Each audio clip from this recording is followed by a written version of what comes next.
Bonjour à tous. Qui bloque la sortie du gouvernement? S'agit-il de Modeste Bahati Lukwebo? Comme ce qu'on lit sur les réseaux sociaux, est-ce qu'il s'agit d'un autre leader du présidium de l'Union Sacrée qui revendique un poste ministériel ou une vice-primature? Jean-Pierre Bemba, Samalou Condé, Augustin Kabouya, Vital Kamerhe ou encore Christophe Mbosso-Kodia? Mesdames et messieurs, c'est avec cette question que nous débutons cette nouvelle semaine. Bienvenue à tous.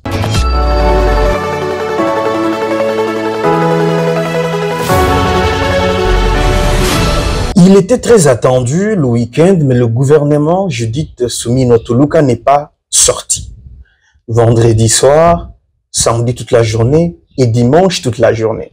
Nous avons vu beaucoup de messages, des publications sur les réseaux sociaux tout à l'heure, dans quelques instants. Mais ce n'était que des amusements, parce qu'officiellement, aucune annonce n'avait été faite pour la publication du gouvernement.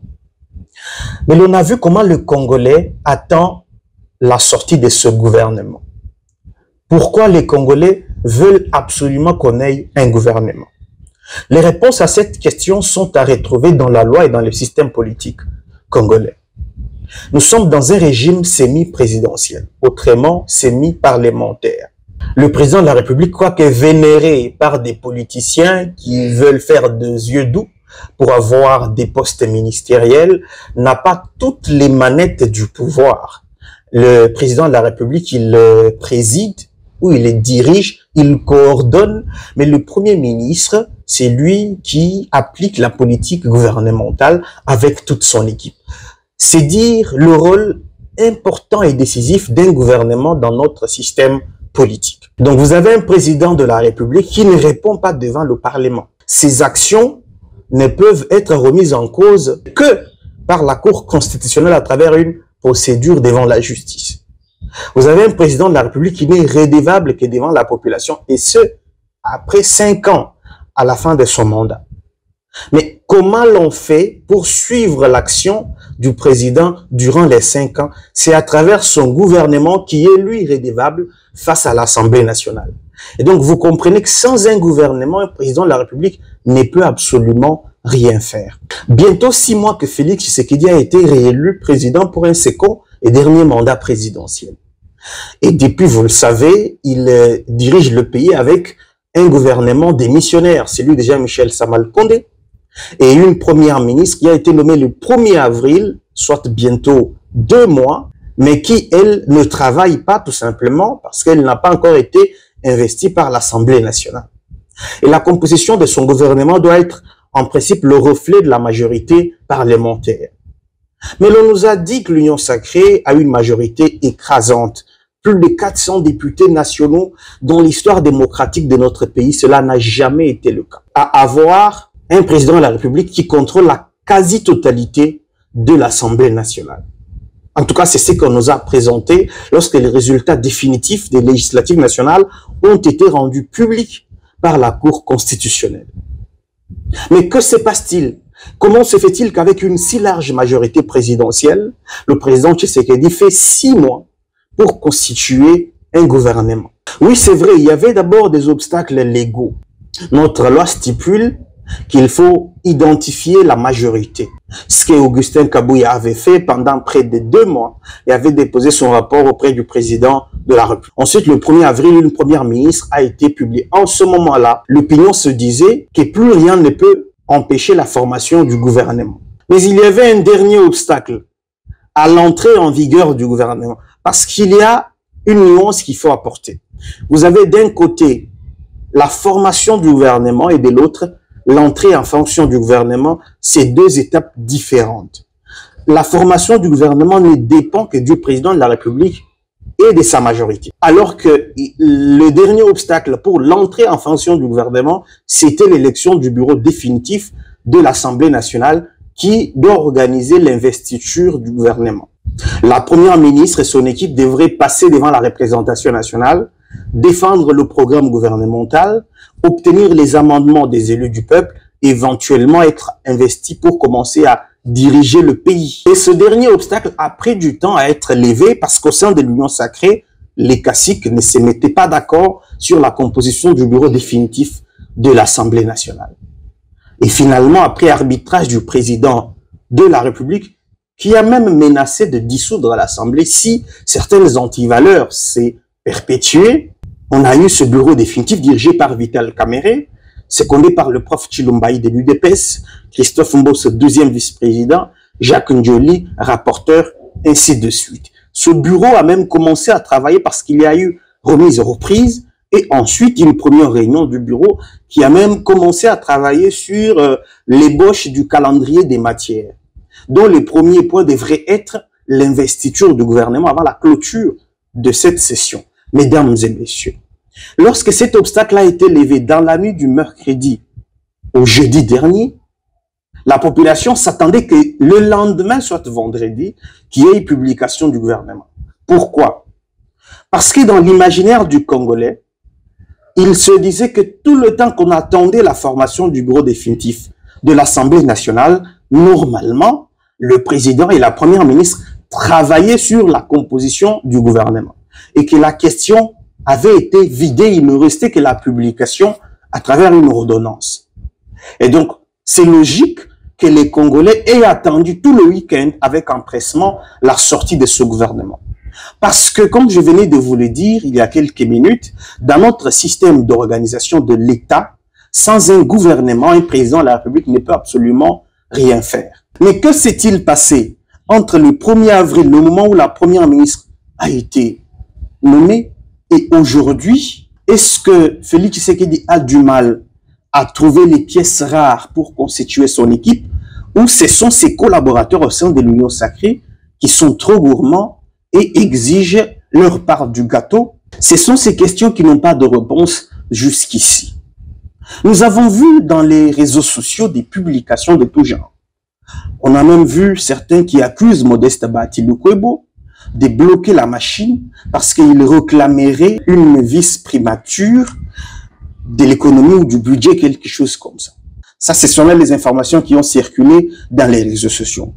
Après vérification, il a été difficile de le confirmer que c'est le cas, que c'est Bahati Lukwebo qui bloquerait la machine. Je ne sais pas jusqu'ici si vous saisissez les contours de cette question.